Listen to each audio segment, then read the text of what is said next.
Pretty good right now as far as the spongy moth caterpillar.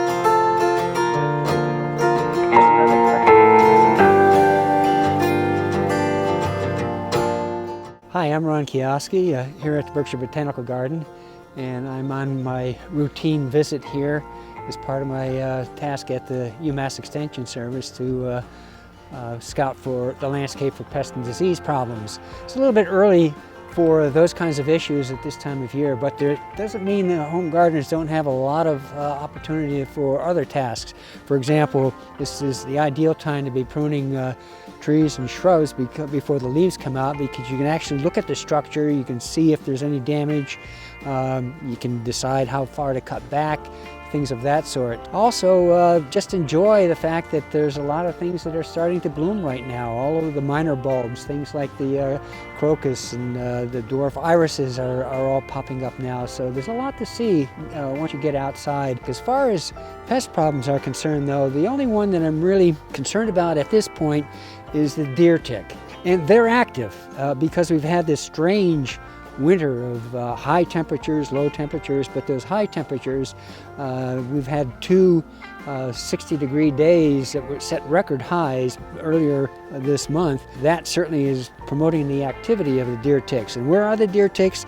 You'll find them in the debris around your trees and shrubs. They'll be in the leaves, and they are active. So what that means is you should always check yourself, check your clothing, especially your pant legs when you come in from working in the garden.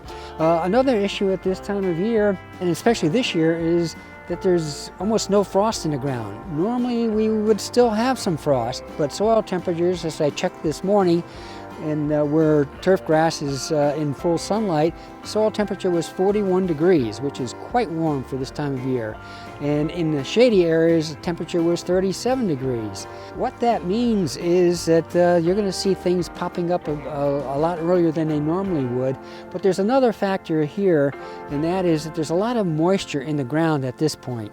So it'd be wise to stay off of lawns, for example. Yeah, you can walk out there occasionally, but don't make a path across the lawn following the same path each time, because you're going to be compressing the soil, and that applies too to wandering around in flower beds. You're going to be compacting the soil if you keep making the same trip over and over again. You could be planting trees and shrubs, dormant stock that you're buying now, so you could be planting that because you can easily dig up the soil at this point, but it's a little early for planting other things. Among the other tasks that could be going on right now, besides pruning trees and shrubs, is also cutting back the foliage from herbaceous perennials, things like the ornamental grasses and herbaceous plants in anticipation of new growth. Well, that's it for this week. Take care.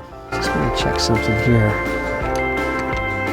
Checking for leaf miner. They're not active at this point, but I just wanted to see if there was any leftover damage from last year. Nope.